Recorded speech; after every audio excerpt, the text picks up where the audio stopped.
All right, folks, what is going on? This is episode 804 of the First and Frame Rate Show. I am VF Baller. Over here, we talk about Georgia Southern and Atlanta Falcons football. And we're going to grade both of these teams throughout, the first 5 games of the season. I think with both teams at 3-2, it's been a roller coaster ride for both. I also think that both teams are learning how to play with one another, especially with the big turnover with the Atlanta Falcons and all the new players that are coming in. And you see Georgia Southern still trying to build off of what Coach Clay Helton is trying to put together. And for all intents and purposes, it looks like it is working out for both teams, especially with the Atlanta Falcons. A lot of, surprises that's been happening so far. And Georgia Southern has found a way to play their style of football exactly the way that they want to. So we're going to talk about both the ups and downs, all the things that they can improve on, the things that they're better than others at, and how well they played overall when it comes to both of these teams. So if this is your first time here, welcome. I could be found on YouTube and Rumble. I'm also on Spotify and Apple Podcasts. If you want to follow me on X or Twitter, is at VF Baller. And over there, I talk about things that don't necessarily make it to the show. And I talk about my other channel, which is a gaming channel on that Twitter timeline as well. So if you want to check it out, really would appreciate it. That'd be absolutely awesome. Let's get into this. I can't, be I can't really be as disappointed as I thought I would be after the first game with the Falcons. I can't really be, excited about what Georgia Southern has done so far. When it comes to, Georgia Southern, I'm gonna get to them first. I'm kind of more even keeled, and with the Falcons, I'm more excited. The reason why I'm with Georgia Southern more even killed because I expected this type of play from Georgia Southern. There was a couple things that excited me, a couple things that surprised me, especially when it came to the Boise State game. They played a lot better, than I thought they would. I thought it was going to be more of I thought it was going to be more of a shootout, but not as close as it was going to be. And what they've done was like, okay, I see that they can compete with pretty much anybody. And I know that the Ole Miss game was what that was, and Ole Miss top 5 team, they looking kind of suspect right now from the losses that they got. But at the time, they were on point. When you look at Georgia Southern, the way they played football for the past 5 games, I actually like everything about what they done. The run game started to pick up in the Georgia State game. The passing game, what can you say about J.C. French? He looks really good passing the ball. And the defense is finding a ways to, get stops when needed, especially when they're playing at the talent level that they're supposed to.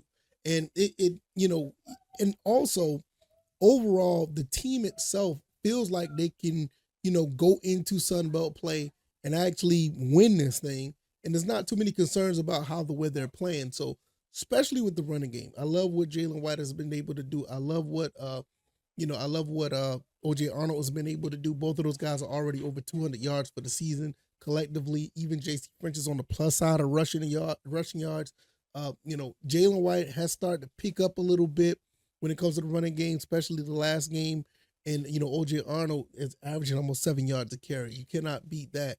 JC French throwing the ball 112 for 177, over 1,000 yards, over 1,100 yards, 1122. 7 touchdowns, 0 interceptions. Way better than what we expected. I ain't gonna say what we expected. Way better than what we had in the last few years. With quarterback play, 1 interception, you can't really beat that. He's been putting the ball in places where nobody else can get the ball but the receiver. And for the most part, he's been playing exceptionally well. As for the defense is finding ways to get off the field at opportune times. You saw what they did with the Georgia State game, and it seemed like this is where everything's starting to build up. Even when they played against Nevada, when they played against, the other team, South Carolina State, they found ways to get off the field, stopping teams when need be.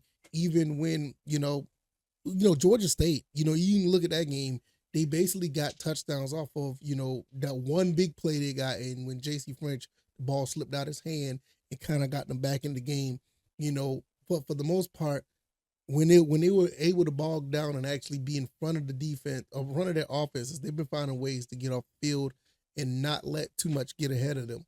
With the Ole Miss game, what can you do? I mean, you got Jackson Dart, dude was a Heisman candidate. There's not much you can do in that game. Even with the Ashton Genty, game when we played against Boise State. He ran up like what 240, 260 against us, but the rest of the team really couldn't do much of anything. So um, we were able to hold on outside of that phenomenal talent of that running back. So when I want to give this team a grade, when I look at everything that has been done with Georgia Southern, they will take home the Commissioner's Cup. They're 3-2. They're on track to, be a force in the Sun Belt. They got to go through Marshall and JMU. Those are the next two games. As of right now, I'll give this team a solid B plus because they could have done some things that was a little bit better, even in the wins. But nevertheless, at them being at the point they are right now, if they would have won against Boise State, easily would have gave them an A. And they did have a chance to win versus Boise, so I give them a solid B plus. And I think that's pretty fair. For the most part, these guys have done everything that they're supposed to so far. They're on track, basically where we all thought they would be. If you really looked at this team and see how it will play out, we kind of thought the Boise game, and we kind of thought that the Ole Miss game was going to be the game that we was going to lose. And in some cases, we kind of thought the Nevada game could have been a game that we could have lost as well because we're on the road. But we end up winning that game. And you could make a case that they get an A, but still, I think it'd be fair enough to give them a B plus. And I think that's, where they stand. Going up against Marshall with these two, mobile, guys that they have in the backfield, the quarterback and the running back for Marshall, they're going to have their hands full. Fortunately, they do play them in Paulson, so that does help. But look, Marshall's is a good team, so they're a little bit better than I thought they would be. So this is something that we're going to have to look forward to. We'll talk about that later on in the year. All right. I'm sorry. We'll talk about them later on in the week. All right, let's go and get to these Falcons before we get out of here. What can you say about this team? 3-2. Do you give credit or do you discredit them for the Steelers game? I'm going to take a hit for them from the Steelers game because you went through this entire preseason, thought that everything was going to be ready. And to be honest, the Falcons basically use the Steelers game as a preseason game. That's not the way to go. I understand that it's not a divisional game. It's not even a conference game. So you don't lose much in the scheme of things. But what if that was a divisional game? What if that was a conference game where it does matter when it comes to seeding in the playoffs? So I gotta ding them on that because every game counts. But overall, after that, I mean, you go up, against, the Saints. I mean, you go up against the Philadelphia Eagles. You win that one. You almost beat the Chiefs one bad call away of possibly winning that game. You turn around and you set it off. And what a great game you played against the Buccaneers, beating the Saints on a field goal as well. But that game right there, that I'm showing on the screen, when they beat the Buccaneers in overtime, this team, not only they've set, they set themselves up for a pretty good run, but I think we're really seeing the team, what the type of team we have in front of us. And I think this team is a lot better than what we give them credit for. I think the Steelers game was, that pretty much was a game that kind of set everybody off a little, on the wrong track. We thought that this was something was wrong. We were sold a bad bill of goods. Was Kirk Cousins healthy? Is this team actually up to the task? But once you start to see how this team is flowing and how they're playing, this is a really good team. The defense themselves are playing very well. I think the defense kind of slacked off a little bit in the last couple games. But the first 3 games, the defense is playing very good. I mean, even with the whole situation with the Steelers, we didn't give up a touchdown. We didn't give up a touchdown in that game. The second game against Philadelphia, we found a way to, get the stops at the right time to be in a position to win that game, even though, Saquon Barkley did miss that catch. But overall, I mean, we made stops when need be at certain times. You turn around and look at the Chiefs game, we intercepted Patrick Mahomes and really was in a position to win that game. Now, when you look at the Saints game, the defense, I can't credit the defense too much on the Saints game because what the Saints did, they tried their best to stay away from our safeties. They did not want to throw across the middle of the field. They wanted to run the ball and throw a lot of screens and slants. And once we caught a hold of that, that's when we was able to take control and finally find a way to win the game. And and when you look at the game with what's the game? The Chiefs. Not the Chiefs, but the Buccaneers. When you look at that game, we found ways to get things going. You know, not much defensively. We found a few ways to get around, but that was mostly just an offensive clinic. I mean, what can you say about Kirk Cousins? We're going to talk about the offense here. Kirk Cousins, man, 509 yards in that game, 42 of 58. You look at the stats for the season. He is leading the NFL in passing yards right now at 1,373 yards as of this recording. 8 touchdowns to 5 interceptions. I wish the interceptions was down a little bit, but this is, like I said, this goes back to not necessarily playing enough in the preseason. In my opinion, he should have played at least 2 of them, but hey, I'm not the coach. But nevertheless, Tyler Algier, Bijan Robinson, you got these guys here that are absolutely phenomenal right now. Tyler Algier is averaging 5.4 yards a carry. He could get a little bit more touches, in my opinion, but Bijan Robinson also 4.3 yards a carry at 285. They're doing a pretty good job of getting all of these things in order as far as running the ball, and they got a little bit of a balance with that between that and the passing game outside of this last game that we had against the Buccaneers.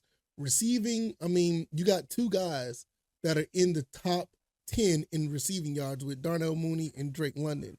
And then you even got Ray McLeod up there with over 220 yards receiving. Kyle Pitts has over 190 yards receiving. And Bijan Robinson has over 150 yards receiving. Look, listen. Offensively, I don't have an issue with this team. I think this team's going to be fine offensively. What I would like to see out of the offense, I would like to see the offense get a little bit more tougher in the trenches. And I can say that for the defensive side too, which I'll get to.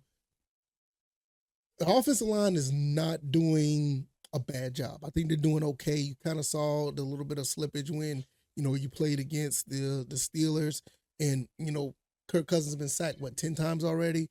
You don't want to see all of that. But overall, they're able to move guys around. They're actually able to get, Kirk Cousins some time to throw the ball. They also have a chance for, the running backs to get the ball in space. And, once they go through the first line of, once they get through the first line of defense against the opposition, they're able to get some yards. So it's not terrible. But if you want anything to improve, you definitely want this team to be able to protect a little bit better, run block a little bit better, because that's their bread and butter. But there's no doubt they're doing really good defensively. The secondary hasn't got too many chances. I mean, Mike Evans was like the only receiver that really shined, but Mike Evans shines against pretty much everybody. You look at other receivers that played against us, Chris Olave, and the Steelers really didn't do anything. Devontae Smith, when they played against us, he did okay. But Mike Evans was like the only one that really, made a difference, in my opinion. The secondary has not really been tested too much. The problem with the defense of the Atlanta Falcons is the run blocking and the pass rush. Just stopping the run and the pass rush. They're getting ran over a lot in the trenches, and I think you got guys up front that can make it happen. We are not getting that many sacks. We're not getting that much pressure, and a lot of quarterbacks are able to stand in the pocket for a little bit and throw the ball. In some cases, actually able to scramble around in the pocket. That doesn't help matters when you have a high-powered offense like this. I don't want to be in a situation where we're constantly trying to win games close or just be in a shootout. Because I think this team, defensively, I think they have the talent to be lights out, to be at least, and I don't know where they are right now. Maybe they are in the top, the top half of the league. I would love to see the team to get to at least top 10, top 12, maybe even top 13 type of defense. You got that, and you have this offense the way it's running right now. You have a recipe for a Super Bowl run. And I don't really want to say that's where they're on right now, but you got to get to that level if you want to have that chance to be on that type of run. But with the way the defense is, and they're playing okay, the offense is playing lights out. You're probably looking at somewhere where you can get, maybe one win in the playoffs as of right now. Once you get that defense together where you can put pressure on the quarterback, give some opportunities to the secondary because you got two great safeties. You have AJ Terrell, and even Mike Hughes been playing well. So when you got a secondary like that, and you bring in Richie Grant that could come in and play, you got everything in order to make it happen. And I think this is what you've been seeing for the past few weeks, where every week has been getting a little bit better, but you just really want to want this to happen earlier. If they continue on this path, it's a possibility that they can get to that point. Top 15, top 10 defense with offense right now that looks like they're easily top 5. Offense. You get those things, you're on a recipe on a Super Bowl run, and you can make a lot of defenses or a lot of teams really scared to play you. And, and playing at home helps a lot because I see the atmosphere changing. I'm a season ticket holder. So I see the atmosphere changing. I see, the energy in the Mercedes Benz actually changing. You get to win some more games like this, or you get to win in general, and you start being, on the echelon to where you can, win 10, 11, 12 games. You're probably going to be looking at a packed crowd and a team that has a lot of confidence in a quarterback and a lot of talent around that quarterback that could actually make a serious run. At the end of the day, this is what I'm going to give the grade for the Atlanta Falcons. The Atlanta Falcons, right now, with everything that has happened, I'm going to knock them because of the Steelers game, because that's a game that you could have won. But to me, just felt like they was not prepared. This team also will get a B+. If they would have won that game, and if they would have found a way to get a better pass rush and a better, defensive front seven, more pressure, and not be ran over by the run game, I could easily give this team an A. But this team is really a few plays away of being 4-0. I'm sorry, 5-0.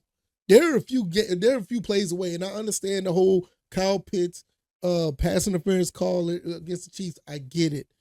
Flip side of that as well, we called a very bad call on the 4th down on that play as well. So there's a lot here that you can say this is that and this is this and this is that. But when you look at everything, this could have been a 5-0 team, and this could have been an A+ easily.